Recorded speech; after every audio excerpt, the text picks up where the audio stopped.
పెద్దలు గౌరవనీయులు పవన్ కళ్యాణ్ గారిని మాట్లాడవలసిన కోరుతున్నాను.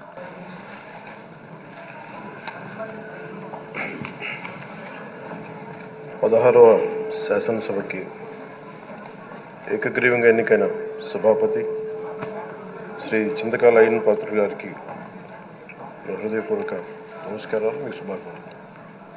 ఇది నేను మొదటిసారి అసెంబ్లీలోకి అడుగు పెట్టడం. ఇలాంటి సుదీర్ఘ రాజకీయ అనుభవం ఉన్న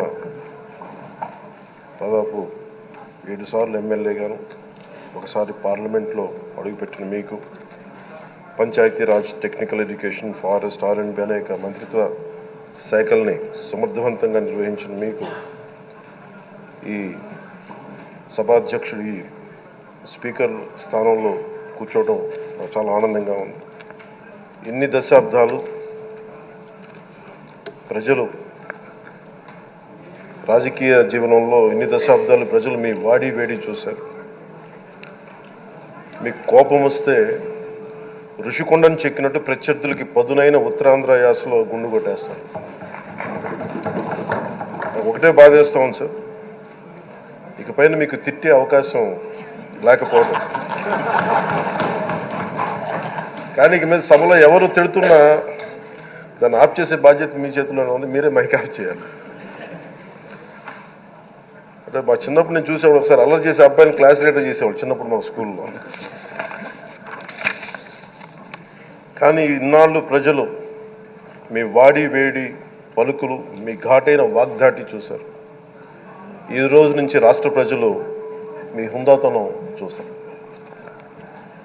డిబేట్స్ వెనకాల దాక్కుని సంస్కారహీనమైన భాషల్ని, భావాలని రకరకాల మాధ్యాల్లో విరజిమ్ముతూ ఉంటారు.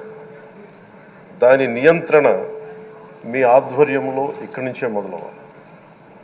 ఇందాక సభానాయకులు గౌరవ ముఖ్యమంత్రి శ్రీ చంద్రబాబు నాయుడు గారు చెప్తారు, ఆడబిడ్డలు ఏ విధంగా నలిగిపోయారు ఈ రాష్ట్రంలో గత 5 సంవత్సరాల్లో. చిన్న లేదు, పెద్ద లేదు, ఎవరని లేదు. ఎవరన్నా సరే ఒక మాట మాట్లాడితే వాళ్ళు వ్యక్తిగతంగా దూషణ, సోషల్ మీడియాలో వాళ్ళని క్యారెక్టర్ అసాసినేట్ చేయటం, వాళ్ళు పెద్ద నాయకులు కావచ్చు, కార్యకర్తలు కావచ్చు, లేదా వాళ్ళకి ఎదురు తిరిగి ఒక ఒపీనియన్ చెప్పి ఎవరైనా సగటు మనిషి కూడా కావచ్చు, అది ఇక్కడితో ఈ రోజు నుంచి ఆగిపోవాలి అధ్యక్ష. అది మీ ఆధ్వర్యంలోనే మొదలవ్వాలి. గత ప్రభుత్వం తాలూకు సభ జరిగిన విధానం చూస్తే ఈ వ్యక్తిగత దూషణ ఇవన్నీ చాలా ఇబ్బంది పెట్టే ప్రజలు. ఈ రోజున వాళ్ళకి 11 సీట్లకు పరిమితం అయ్యారు, ఈరోజు లేరు, ధైర్యం లేదు వాళ్ళకి. విజయాన్ని తీసుకోగలిగారు కానీ ఓటమిని కూడా ధైర్యంగా కూర్చుకునే వాళ్ళకి స్థాయి లేదు, వాళ్ళకి పారిపోయారు ఇక్కడి నుంచి.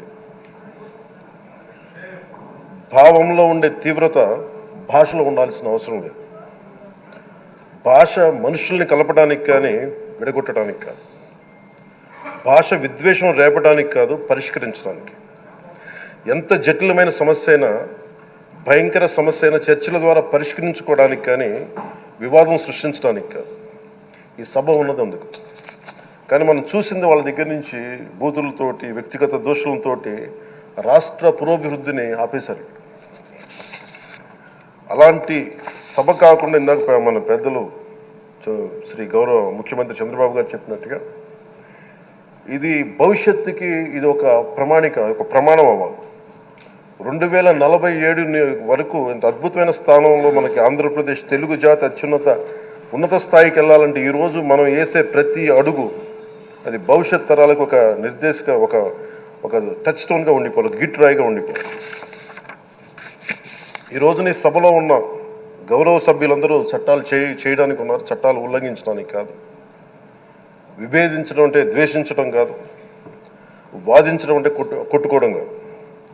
ఇవన్నీ విభేదించడం, వాదించడం ఇవన్నీ ప్రజాస్వామ్యానికి చాలా మౌలికమైన పునాదులు. ఆంధ్రప్రదేశ్ ఆవిర్భావం జరిగి అసలు భాషా ప్రయుక్త రాష్ట్రాల ఆవిర్భావమే మన ఆంధ్ర రాజ్యంతో మొదలైంది. అమరజీవి పొట్టి శ్రీరాములు గారి బలిదానం మీద మన రాష్ట్రం పుట్టింది. 56 రోజులు తిండి తిప్పలు తినకుండా నరకం అనుభవిస్తూ ఆయన బలైపోయారు. ఆయన మరణానికి చేరువవుతూ ఆమరణ నిరాహార దీక్ష చేసిన ప్రతిరోజు మనకి దాదాపు ఈ సుదీర్ఘమైన 6 దశాబ్దాల కాలం 1.5 సంవత్సర కాలం అంటే ఆయన ప్రతిరోజు చావుకు చేరువవుతూ భోజనం లేకుండా ఆయన గడిపిన ప్రతిరోజు మనకి 1.5 సంవత్సర కాలం.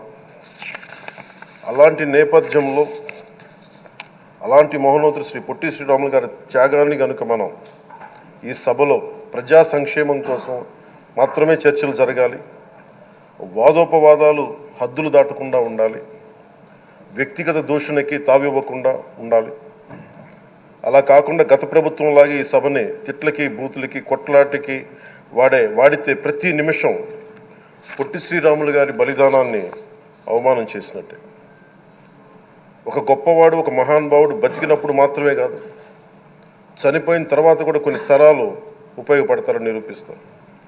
అలాంటి కోవకు చెందిన మహానుభావులు ఆంధ్ర రాష్ట్ర సృష్టికర్త, భాషా ప్రయుక్త రాష్ట్రాలకు శ్రీకారం చుట్టిన ద్రష్ట, అమరజీవి శ్రీ పొట్టి శ్రీరాములు గారి స్మృతిలో ఒక విలువలతో కూడిన ఒక సత్సాంప్రదాయాన్ని తెరలేపుతూ మీ ఆధ్వర్యంలో ఈ సభ జరగాలని, ఈ 5 ఏళ్ల ప్రజాప్రస్థానంలో ఈ విలువైన 5 ఏళ్ళు రాబోయే తరానికి గొప్ప భవిష్యత్తునిచ్చేలా, అన్నం పెట్టే రైతుకి, కౌలు చేసుకునే రైతుకి, రైతు కూలీకి అండగా ఉండేలా, మహిళలకి భద్రతతో పాటు ఉన్నత స్థాయికి ఎదిగేలా, ప్రభుత్వ ఉద్యోగులకి భద్రత కల్పించేలా, పశువు పక్షి ప్రకృతి సర్వజనులందరికీ కూడా మతాలకి ప్రాంతాలకి అతీతంగా సుభిక్షంగా అభివృద్ధి పదంలో ఆంధ్రప్రదేశ్ ఆంధ్ర రాజ్యం అద్భుతమైన ప్రగతి సాధించేలా ఈ చర్చలు సాగాలని కోరుకుంటూ, సభాపతి అయ్యన్న పాత్రుడి గారికి మీ ఆధ్వర్యంలో ఈ సభ ఒక సరికొత్త సాంప్రదాయానికి సత్సాంప్రదాయానికి ఇది తెరతీయాలని కోరుకుంటూ మీకు మరోమారు శుభాభినందనలు తెలియజేసుకుంటాను.